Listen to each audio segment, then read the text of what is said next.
Hey y'all, what's good? Welcome back to our corner of the internet. So today I want to talk to y'all about friendships, like not romantic, just platonic. Like she's your friend, he's your friend, and what makes a good friend. So I'm going to give you a few tips. Y'all let me know in the comments if you agree or disagree or add on. Number one is friendship blockers. There are some people that will actually try to block you from making friends. Like, isn't that crazy? Like, I didn't know that was a thing until I moved to New York, because I'm like, the more the merrier, right? But no, some people want to keep their friends as their friends and don't want you to be friends with their friends. Like, I don't know what's up with that. Y'all let me know in the comments. I think that is just rag. I don't like it. I think someone is not a good friend if they are blocking and hating on you being friends with their friend. I mean, everybody got a bestie, right? So you can't just go in and be trying to be somebody's bestie. But what's wrong with like networking and, you know, just adding some more friends to the basket? Like, I don't see nothing wrong with it. So I think if you meet someone that is just like, oh no, you can't be friends with my friend, I don't think they're a good friend. That's just me. Number two, the person does not support your achievements. Anything you're trying to get into, you know, you're signing up for something. Maybe you want to be an artist. Maybe you want to be a dancer. Maybe you're trying to go on America's Got Talent. Whatever it is, they're just not there to support you. Like, whatever is just big in your mind and your heart, it's just nothing to them. Why is that? I don't know, but I don't think people like that are a good friend. So if you got somebody who's always late to your stuff, you know, so they may or may not even show up, but if they do, they just late, like they don't even care that it's your special moment, I don't think they a good friend. I don't think that's a good friend. I feel like they should put some respect on what you're trying to do, and they should be there for you. Number three, if they sleep with your ex. If this person is willing to date the same person you used to date, that's not a good look. That's not a good friend.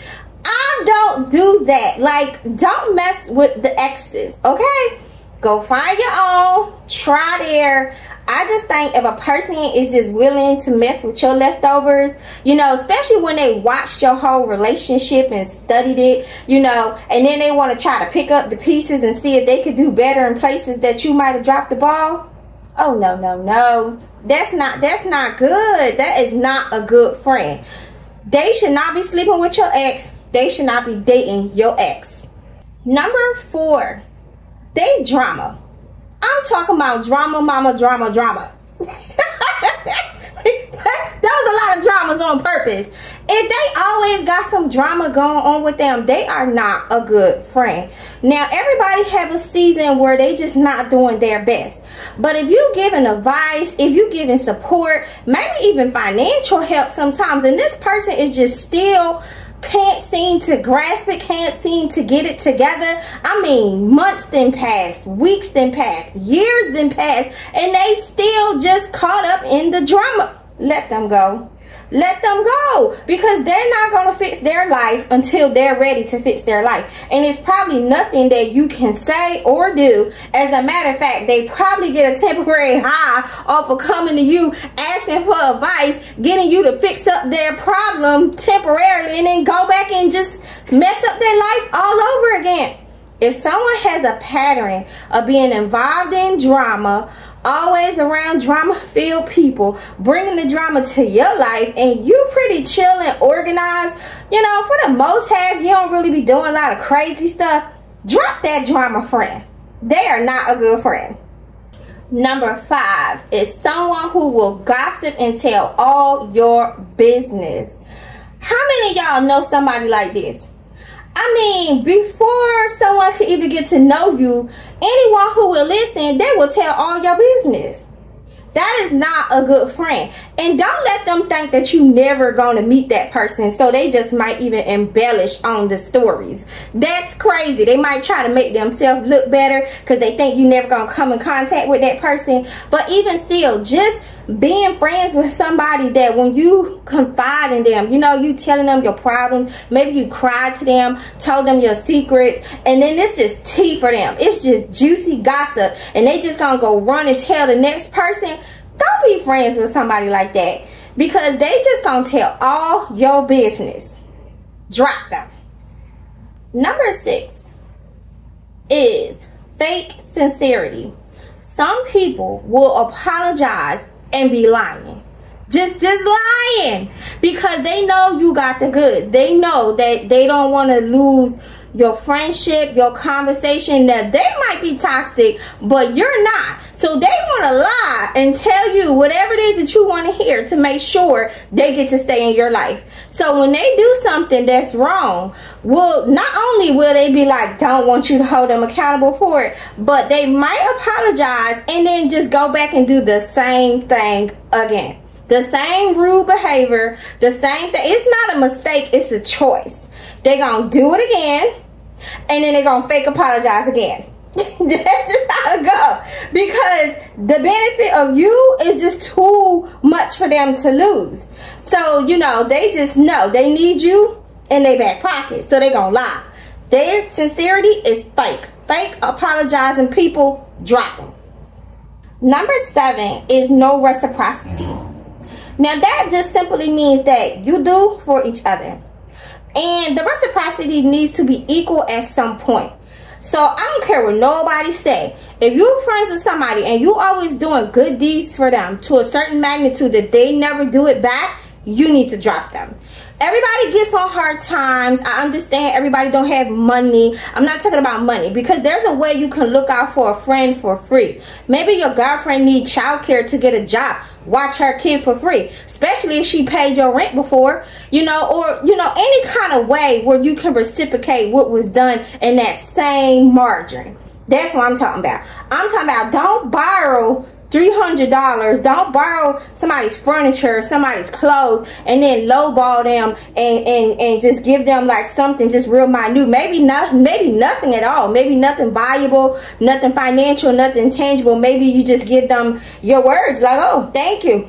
That's not enough. That's not enough. You deserve to be with a friend that is going to do something good for you. And if they can't do it right back then and there, at least like on a holiday or your birthday, they should be going out their way to just make it so special for you because of everything that you've been doing and the type of friend that you've been being for them all year long.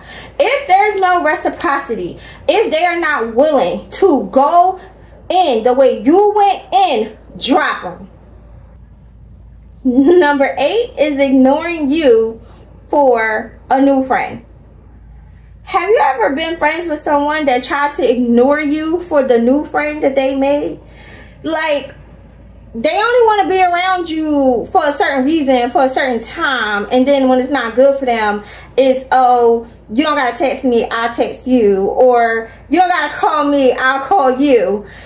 But then when they want to reach out to you, it's always something that they want, you know, and they want to borrow something, or they need some advice. They need a shoulder to lean on. But didn't you just block me? Didn't you just tell me don't call you, tell me don't text you, or either I text you and you didn't text back, I called, you never called back. And when you finally got back, it wasn't even about the last thing that I contacted you about. If you know a friend like that, drop them, okay? If they playing you short for somebody else, that's not a good friend. Number 9 is belittling. If you got a person, a friend in your life that you call a friend that's not really a friend, if they belittling you, you need to drop them. Some people will talk about you in front of your face. This is a new era. People don't even have the respect to go behind your back anymore. They're going to try to play you in front of your face. If you know a person, if you are friends with somebody that's gonna belittle you, put you down, try to make you feel stupid, try to make you look bad, whether it's between the two of y'all or in front of other people, they need to go. They're not a good friend. They're not a quality friend. They should not be trying to highlight your flaws and your weaknesses, because if they spent enough time around you, I'm pretty sure they know what they are. So anybody that's willing to put a spotlight on your shortcomings, they're not a good friend. Number 10. Number 10 is a little crafty one.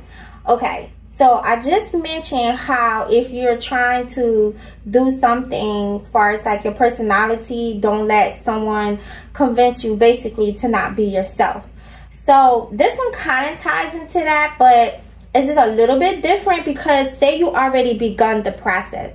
Like say you try to change your diet, your eating habits, or in a religious way, maybe you're trying to convert into something and you already started like going to church and cutting out bad habits and things like that.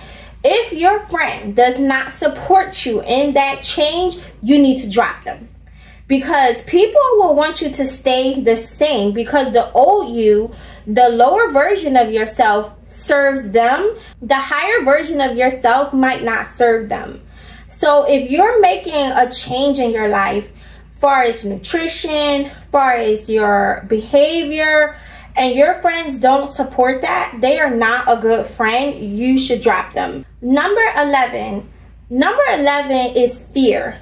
If your friend puts fear in you, now you might not want to admit this out loud, but inside, you know, I can't talk to this person. Whenever we have a disagreement, I feel uneasy. If they make you feel like you can't say how you feel because they might actually attack you physically or verbally, or find some kind of way to lash out on you, you need to drop them.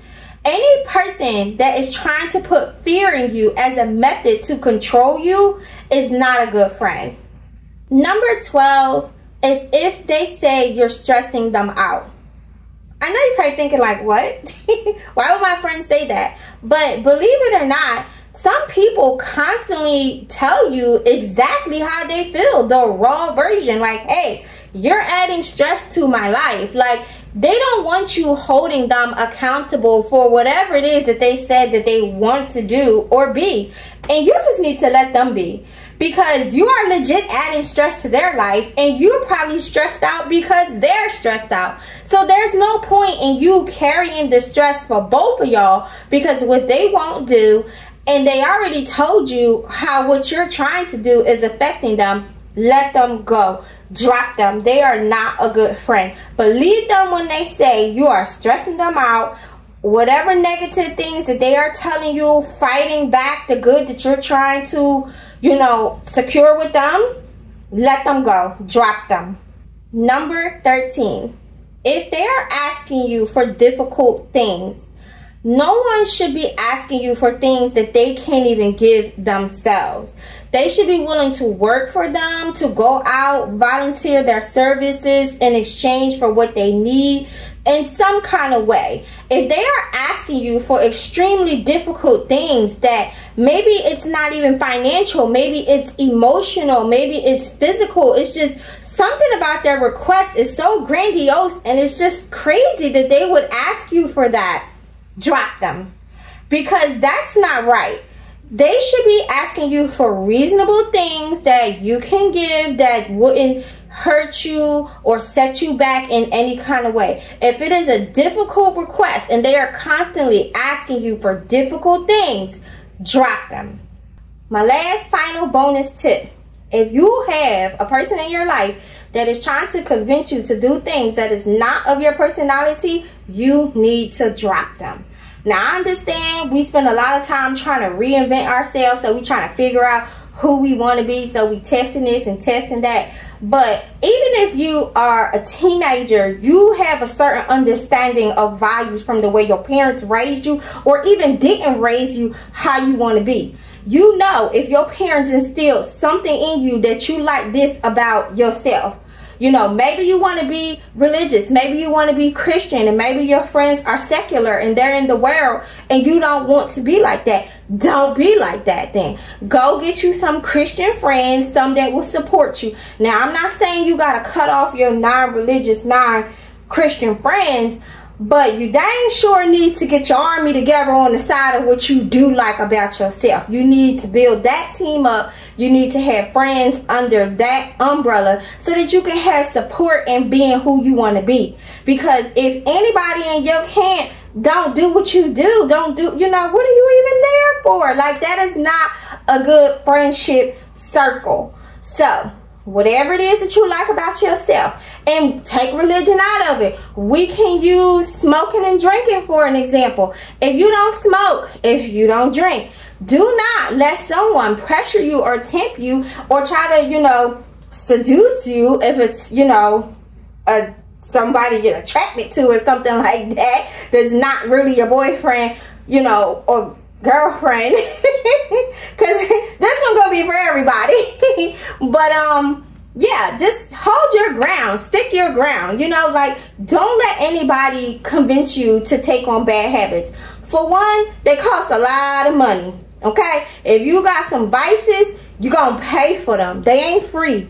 So you don't want to get yourself into a financial deficit and a struggle because you done picked up some bad habit that somebody else done put on you. What that doggone bear say back in the day? Say no to drugs. Yeah, I remember some assemblies, something like that, when I was in school.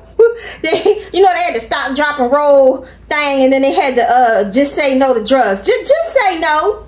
Just say no. Bye.